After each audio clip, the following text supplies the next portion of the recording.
Welcome to the HRchat show, one of the world's most downloaded and shared podcasts designed for HR pros, talent execs, tech enthusiasts, and business leaders. For hundreds more episodes and what's new in the world of work, subscribe to the show, follow us on social media, and visit hrgazette.com. What are the secret ingredients when implementing an HR operating model? In this episode of the HRchat show, we highlight some of the key steps needed to successfully design and transition to a future state operating model. Hey, this is Bill Banham, your host today, and my guest on this episode is Dr. Dieter Veldsman, Chief Scientist, HR and OD over at the Academy to Innovate HR. Hey, Dieter, welcome to the show today. Thanks so much, Bill. It's great to be here with you, and welcome to all the listeners. We're having a nice chit chat before we hit record. I've got a good feeling about this chap. I think we're going to have a good conversation. Okay, here we go. So you are an award-winning HR executive and psychologist, CHRO of the year 2021, organizational design and development expert, and a keynote speaker. Gosh, you've done it all. Why don't you take a couple of minutes and introduce yourself to our audience? Sure, Bill. So as you've already mentioned, my name is Dr. Dieter Veldsman. I'm currently the Chief Scientist at the Academy to Innovate HR. My background lies in organizational psychology, and the last 15 years or so I've spent in various capacities, either in organizational design or development or in human and employee experience design, as well as then later also venturing into the strategic HR space, where eventually I became the Group CHRO for a multinational insurance business. On the other side, I'm also a bit of a closet academic and researcher, so I am involved with quite a few universities in different research capacities. So looking at things like, what does the future of work look like? What does the future of HR look like, the HR professional of the future, and how do we proactively build those skills and enable people to have a meaningful and a fruitful career going forward? So that's a little bit about me. I'm very passionate about the HR field and find the work really meaningful and challenging at the same time. Thanks for tuning in to the HRchat podcast. If you're enjoying this episode, we'd really appreciate it if you could subscribe and leave a 5-star review on your podcast platform of choice. And now, back to the conversation. So you and I connected because I saw a post by you on LinkedIn, and I was like, I need to get in touch with this chap. And it was called, "What are the secret ingredients when implementing an HR operating model?" Before we get into the lessons that you shared, can you explain why orgs should consider moving away from traditional HR operating models and, as you put it, letting go of the past and embracing a new paradigm and ecosystem operating model? Perfect, Bill. I'm going to try and highlight that in 4 key points. And I think the first one has to start with the fact that we're dealing with a very different consumer today than what we did a couple of years ago. Now, whether you're in the B2C market or whether you're in the B2B market, there is this general sense that people want things that are highly personalized, tailored to their own particular needs, and people drive and want instant gratification in terms of the organizations that they deal with. Now, the reason I mention that and I start there is organizations are going to have to rethink their go-to-market strategies and channels, and that kind of filters into the conversation around organizational design and how do we design differently from the outside in with the new consumer in mind. I think the second part that also contributes to that is really around heightened levels of scrutiny pertaining to sustainable practices in organizations. So I think there is a lot more pressure on organizations today to be transparent pertaining to their supply chain. You mentioned ecosystemic type of thinking. So who is it that we work with and who do we collaborate with in order to bring our products and services to market? And I think that's got a significant implication not only on your organizational design and culture, but very much on the way that you show up within the workplace and the image and the messages that you portray in an authentic way when you actually go to market. The third one, and that's probably the hot topic at the moment, is some of the changes pertaining to generative artificial intelligence, but also aligned to that, I think very much around how models of work are changing. Now, whether you want to there refer towards things like remote work or hybrid work, or on the other side, looking at things like the 4-day work week, I think the central message for us there is that the way in which we work and the way that employees and organizations engage with each other is starting to change. We also find quite a significant skill shortage in a lot of the markets, and we find huge displacement of labor due to various reasons around the world. And I think that's playing very much into the talent strategies and then at the back end into the organizational designs that we put in place in order to be able to execute on strategy. And the last one, Bill, I want to mention is, and I almost referred to it earlier, is to say this changing notion about the employer-employee relationship. I think it's been a tough couple of years, and I think there's been some great moments where trust has been built. I think on the other side, there's also been some moments where trust has been lost in the process. And ultimately, what we are starting to see is that the mutual expectations of what employers want from employees and what employees expect from a good employer is starting to change. We're starting to see this contract shifting, and we're starting to see different needs being articulated. And yes, people talk about human-centric organizations. That does not mean that it is only about the human being. It means it's about both parties being at the table and viewing work through a different lens. So in short, those are kind of the things that I think is influencing this paradigm shift that we are currently seeing, to ask the question, but what does success look like for an organization in the future? And do you have the design that's going to enable your strategic intent? And I think it's an interesting question for organizations to ask themselves. Once in a while, an event series is born that shakes things up, it makes you think differently, and it leaves you inspired. That event is Disrupt HR. The format is 14 speakers, 5 minutes each, and slides rotate every 15 seconds. If you're an HR professional, a CEO, a technologist, or a community leader and you've got something to say about talent, culture, or technology, Disrupt is the place. It's coming soon to a city near you. Learn more at disrupthr.co. Okay, thank you, Dieter. So in the aforementioned post, you share 10 ingredients for success. You've given us, you've teased us a little bit just a moment ago in your previous answer, but now can you take some time and run through each of these and why they matter? Sure, Bill. And I think maybe a bit of context to the 10 ingredients. They come from the work that I've done over the years in organizational design. And it's almost these underlying principles that we see in successful design. So it's the things that you really need to make sure that your organizational design works during the course of both the shift and the transition to it, as well as then the execution and the implementation further down the road. So the first one is really the fact that you have to start with a data-informed as-is analysis. And I know it sounds so simple, but a lot of organizations start with the end in mind as opposed to understanding why are we where we are at the moment. You know, I always believe in organizations, there's reasons why things work the way they work, and it's important to understand the history of the organization before we start making recommendations for the future. So the first one is really around data-informed as-is analysis. Have a very clear evidence-driven view of where are we currently as an organization. The second one I teased out a little bit in the first answer, but it is about having a clear strategic intent. And that's my favorite question to ask executive teams when we work with them is, why do you exist and what does success look like in the future? Because very often in the organizational design process, we realize that the strategy is actually not understood and it hasn't cascaded down into the organization. So the design decisions that we make has to be based on a very clear strategic intent that filters through the organization and can be translated into how we are going to work. From an HR point of view, just to throw in that flavor, the next ingredient is around articulating the HR priorities and contribution. So if we know where we're going, strategic intent, what is it that we need to do from an HR component to enable that in the organization? And what role are we going to play? And how are we going to set up to make sure that the organization can achieve its goals? The fourth one, and this is probably the most important one that nobody ever talks about, is you have to have defined clear design principles. And a design principle is a yes-no type of statement. And the purpose of a design principle is to help organizations, whether you've got 6 levels or 8 levels or 12 levels, to have some rules of the game that people can utilize that informs their decision-making around how are we going to set up. What is our view pertaining to certain elements when we go to market? What is our view around how certain things will work within the organization? And I almost refer to these as, what are the non-negotiables? Those things that has to be there in order for your organization to be successful in your design.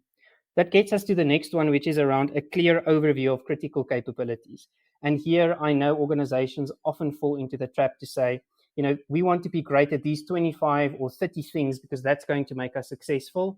Realistically, you have to decide top 5 things that you're going to compete on. What are those things that sets you apart from the rest of the market? And the reason we have that conversation in the org design context is to be able to understand what are some of those things that we need to put in place and how are we going to put resources behind the elements that's going to matter and bring you competitive advantage.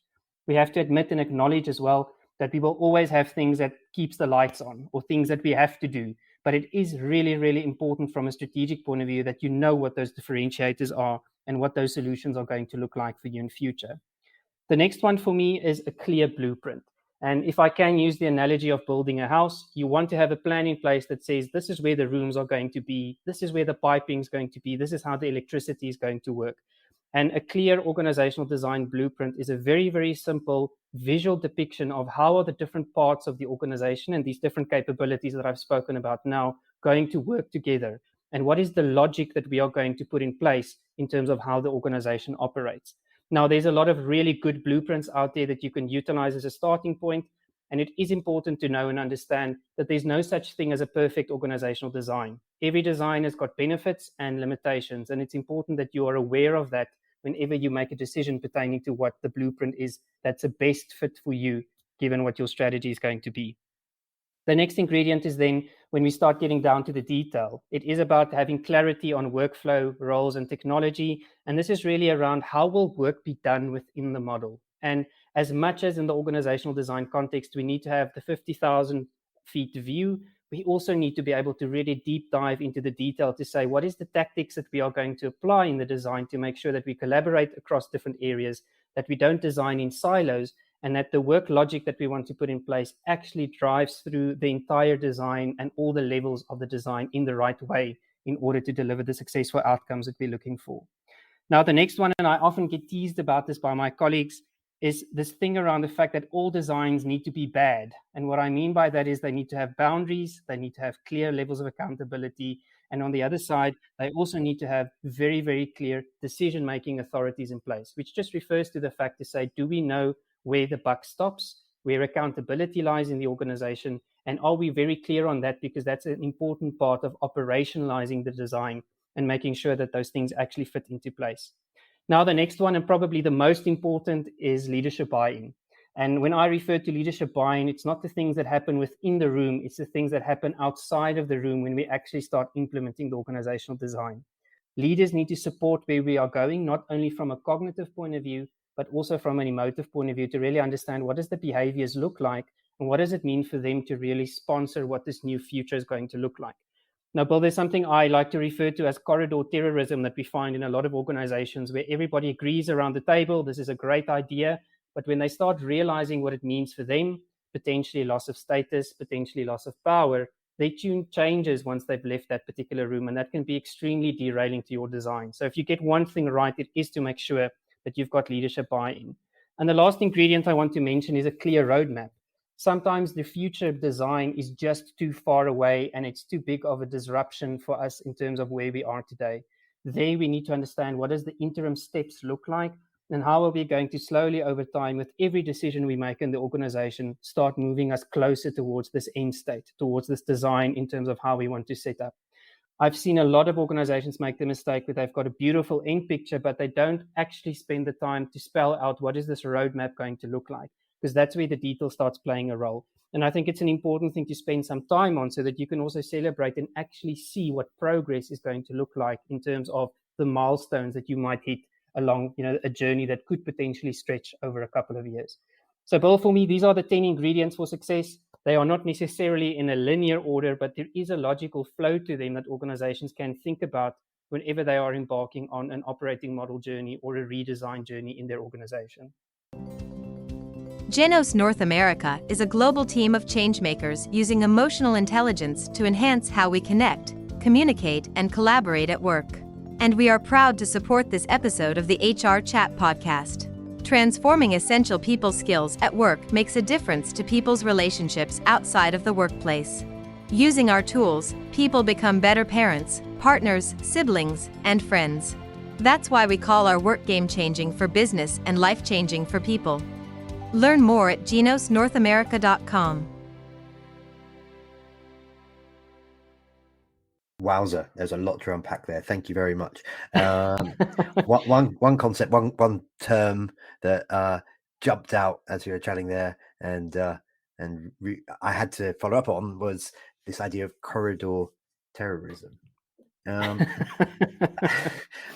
Did you acquire that? That's a good one. That's a powerful one. That's a memorable one.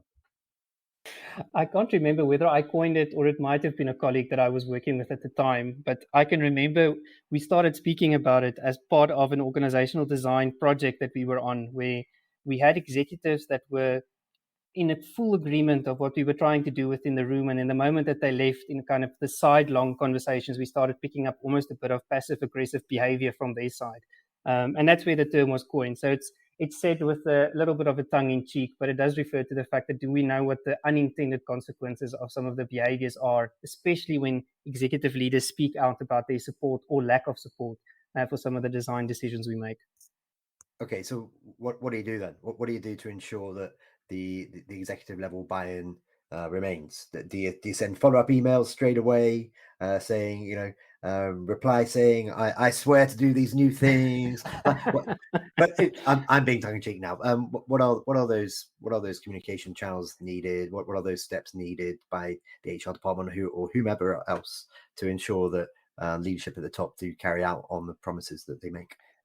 Yeah, I think the first thing there, Bill, is you have to understand where the discontent is coming from. Very often there's a real reason for it that you need to deal with first before you potentially unknowingly make a recommendation pertaining to something in the organization that is either not going to work or has been tried before. So I always kind of recommend to say, go and find out why people are not buying into what you're selling. I think that's the first thing that you need to do. The second one is you also need to understand what the dynamics in the room are. There will usually be some powerful players, and it's important to understand what their agendas are outside of just the organizational design project that you're starting to drive. And then on the other end, I don't think it's fixed through things like, and I know you mentioned it tongue in cheek, but sending an email and saying, please give me a thumbs up if you are all on board. I think it only gets there through real, meaningful conversations about what does the future look like, what is the realities of what we are going into, and ultimately people need to make the decision if they are going to be part of that future or not. People underestimate that employee engagement going into the future, the first thing it starts with the decision to say, but I want to do this, I want to be here, this makes sense for me. And then from there, we can start building on the motivation, etc., going forward. And obviously, if all else fails, you have to start understanding where is the need for change coming from, and then utilize the sponsor in the right way to have that conversation. Very often, you as the HR individual or as the organizational design individual in that situation, you are actually not the one that's initiating this change or that sits with the power and the sponsorship behind the initiative. As much as you are facilitating the process, make sure that you don't, by accident, almost inherit the responsibility to get everybody on board. That is still a business responsibility that you need to facilitate. And there often, a C-suite executive would play a role. CEO plays a very, very important role in terms of getting people on board and making sure that we are aligned in terms of the steps that we need to take and what that's going to look like. To wrap that up, I think an important thing is sometimes your biggest dissenters at the beginning of a journey become your biggest supporters later on in the journey.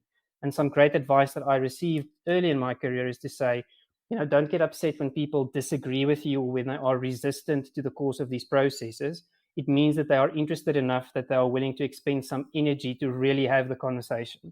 What you should be worried about is if people just keep on agreeing without really considering what does this mean, or just keep on saying, yeah, that's fine, we will get there. I think it's much more fruitful to have real, authentic conversations, even though they might be a little bit tough at the beginning. But conflict in this context is not a bad thing. It's a tension that is healthy as part of the design process that you need to enable. Okay. Thank you very much. I want to talk about another post that I saw by you, and it was on HRD. And it was called Becoming the CHRO of Tomorrow, Essential Skills for Today's HR Leaders. And in it, you suggest that HR leaders must develop 5 domains of expertise to become tomorrow's impactful CHROs. Can you tell us more? But I'm going to challenge you, because we are running out of time today. I'm going to challenge you to answer in 2 minutes or less. Go. Perfect. I think the first one there, Bill, is really, and we always talk about business acumen, but I think what I refer to there is really this ability to understand the complexity of what's happening in the market, making sense of that, bringing it into the organization, and understanding as a CHRO, what do we need to do from an HR point of view to enable my business in this context? The world is a lot more complex today than what it was, and this ability to interpret, to make sense of, is going to be quite an important domain. Second one that we talk a lot about is data literacy. It doesn't mean that you have to be a data scientist. What it means is you need to be able to interpret evidence to make informed decisions and tell stories for people about what the future is going to look like. Third one is digital agility. For us, that really refers towards the fact to say, can you adopt a digital mindset? How open are you towards failure? How open are you to experiment? And can you leverage things like technology in order to achieve your goals and scale your impact? The fourth one, people advocacy. That's something we've been speaking about in HR for years. For me, particularly about how are we going to drive cultures of well-being that people can flourish whilst organizations can also be productive. And I think the CHRO plays a critical and a key role in that. And the last one really is something that I just refer to as delivering impact. And that really refers to how do you show up as a CHRO? How do you go about holding conflicting ideas in terms of the paradox that you need to deal with in this complex world together? How can you bring people and allow them and help them make the decisions that's going to take them forward? How do you think about things like problem solving, your inherent curiosity about what's happening in the world? And how do you engage people? Because ultimately the CHRO role is a stakeholder engagement role. And it's so important, I think, especially in future, where the CHRO is going to have quite a strong external focus as well in terms of the multi-layered stakeholder environment that they need to manage there. And that will be from boards to societies to industry bodies, as well as then internally in terms of also acting at times as this guardian of governance and to make sure that we make humane and responsible decisions within the organization. So those 5 for me: business acumen, data literacy, people advocacy, digital agility, and then lastly, the way which you show up, which I've just termed delivering impact. I don't know if it's 2 minutes, Bill, but I hope I've gotten close at least. Listeners at home have been scribbling away really quickly. Because they're like, oh, Bill's only given him 2 minutes. Okay, I'm going to get all this done. Right, that takes us towards the end of this particular conversation. Before we do wrap up, how can our listeners connect with you? So maybe you might want to share your socials, your email. Also, how can they learn about AIHR? And I believe you're involved with mindset management, so maybe they can learn a bit more about them if you want to share that URL too. Perfect. Thanks so much, Bill. I think the easiest place to find me is on LinkedIn. I'm quite active and very willing to connect and engage there. And then from there, almost refer you back to both AIHR and the work we do. We try to share quite a lot of content that's also free and accessible to people across the HR domain from an AIHR point of view. And on the mindset side, something similar pertaining to employee engagement and what are some of the newest trends that we find in that regard. So LinkedIn will be the easiest place to get hold of me. Excellent. Well, that just leaves me to say for today, Dr. Dieter Veldsman, thank you very much for being my guest. Thanks so much, Paul. Thoroughly enjoyed it. And thank you for the invitation. And listeners, as always, until next time, happy working. Thanks for listening to the HR Chat Show. If you enjoyed this episode, why not subscribe and listen to some of the hundreds of episodes published by HR Gazette? And remember, for what's new in the world of work, subscribe to the show, follow us on social media, and visit hrgazette.com.